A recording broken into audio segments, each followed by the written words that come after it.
Greetings. My name is Nelson Garay Paule, a graduate student of Development Communication, and I will be discussing Module 6 objective or describing the process of implementing a social mobilization program. As for my references, I'll be using the majority of the listed reference materials as a basis for my discussion, with the inclusion of DEVC 208 Communication and Social Marketing's Module 4 or the steps in social mobilization. It is indicated in the guidebook that social mobilization has a simple 6-step procedure. The first is to assess needs or determine the problems and issues affecting them. Second is to define objectives or what we intend to accomplish. Third would be identifying targets or end beneficiaries, while the fourth one would be planning the implementation details of the SOCMOB component. This entails what, when, where, and how the activity would be conducted and what the indicators of success are. The fifth would be the actual implementation of the program. And last but not least, would be the monitoring and evaluation of the implemented SOCMA program. So now that we have finished knowing the steps, my next task would be detailing each of the steps. But before that, and as a refresher, let me briefly summarize the definition of social mobilization. Velasco stated that SOCMOB is a process of creating a vast social movement by bringing multiple sectors together to support, to own, and to sustain a development program towards the achievement of a development goal. This is also supported by statements from De Jong and from the UNICEF, which state that SOCMOB serves as a glue that binds political advocacy to program communication. With that said, it would be even better to show you examples of the steps in social mobilization rather than just defining it. Let me use our office flagship program, the Nationwide Simultaneous Earthquake Drill. In this explanation, I'll be focusing on Kasiguran Aurora's fourth quarter NSED of 2023, as I was a part of the organizing team, or in our SOCMOB context, the program implementer. Okay, steps in social mobilization. First, or number one, assess needs. On the second day of August 1968, Kasiguran Aurora was shaken by a 7.3 magnitude earthquake with an intensity of 8 on the intensity scale. Extensive landslides and large fissures were observed in the mountainous part of the epicentral area. This was considered the most severe and destructive earthquake experience in the Philippines during the last 20 years. 270 persons were killed and 261 were injured as a result of that earthquake. With all the lives lost in a sudden, this shows that there is a need for earthquake readiness, operational policies, and disaster resiliency. Notably, this seismic event made provision for establishing the National Committee on Disaster Operations under AO Administrative Order Number 151 on December 2, 1968, which has now evolved into the National Disaster Risk Reduction and Management Council. That is why one of the goals of NSED is to equip individuals with the knowledge on what to do when an earthquake suddenly occurs. This is when the duck, cover, and hold takes place.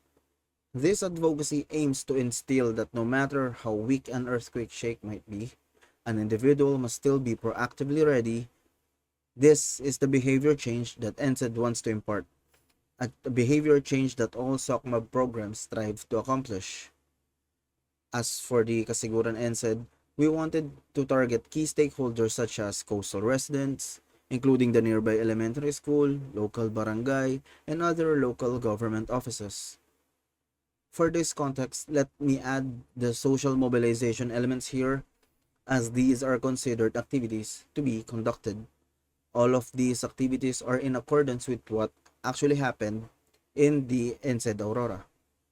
As for advocacy, NSED itself is the main advocacy by showcasing how the locals act during emergencies, albeit good or bad, may persuade or convince a specific group to take necessary action on a specific goal.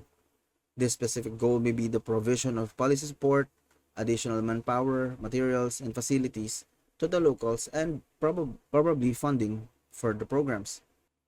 For IEC, spearheaded by the DOSTFE folks and OCD, many IEC campaigns have been conducted digitally and physically.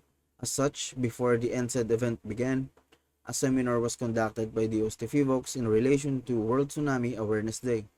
After the seminar, IEC materials were provided to local attendees.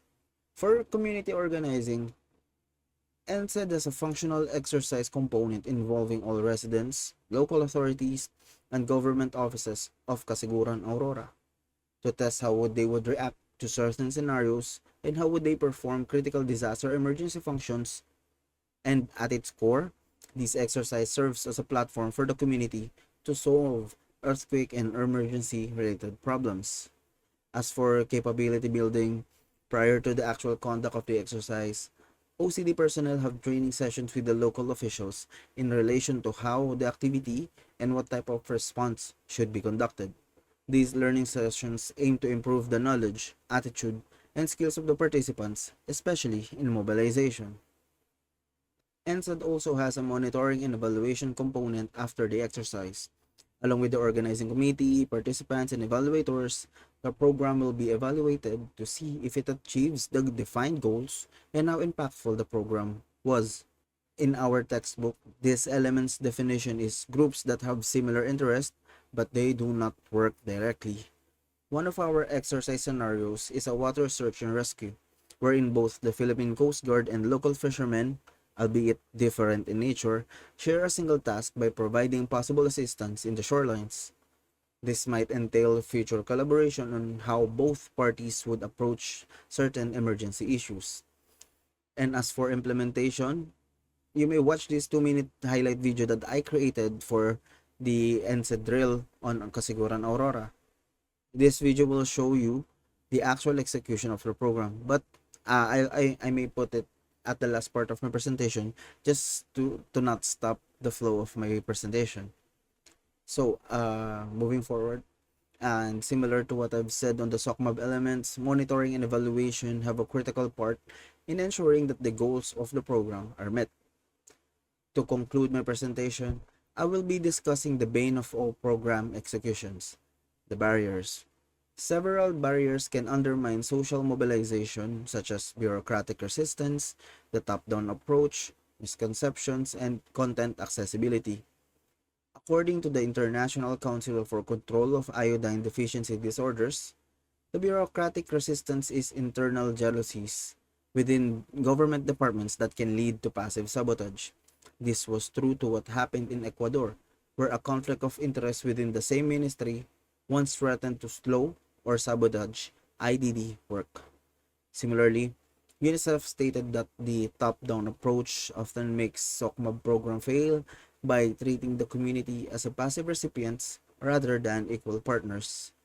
Also, both references have stated that misconceptions and content accessibility can also be hindrances when implementing social mobilization programs. Okay, this concludes my discussion for Module 6. For a more comprehensive discussion, please refer to my fellow Parallel Session B module reporters.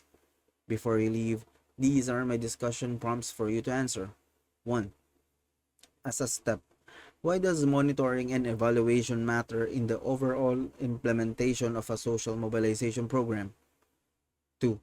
Do you agree with this statement from Dick de Jong? Why or why not? Social mobilization is the glue that binds advocacy to planned and research program communication. Again, thank you for listening. I will be posting the highlight video in a while. And again, thank you for listening. I'm Nelson Garay Paule. Thank you.